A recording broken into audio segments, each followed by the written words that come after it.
জন্ম নেই এই বালক, তার মিষ্টি মুখ দেখলে চোখে পড়ে না পালক। তুমি সিন্ধু, তুমি জগৎ বন্ধু, তুমি শ্রীকৃষ্ণ।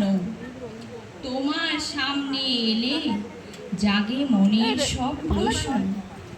তোমার এই দিনটিতে করে সবাই মন ভরে পূজা।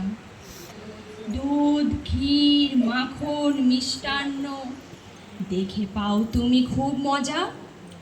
শৈশবে দুষ্টু তুমি, বয়সে ভগবান, তাই তোমার পূজা চলে অবিরাম। বিপদে পড়লে মানুষ তোমার নাম করে। জগতের সবাইকে খুশি রাখো, তাদের দুঃখ দূর করে। প্রার্থনায় সাড়া দিও, করুণ ডাকে তাদের। করো না ক্ষমা তুমি, মনে পাপ থাকে যাদের। নমস্কার।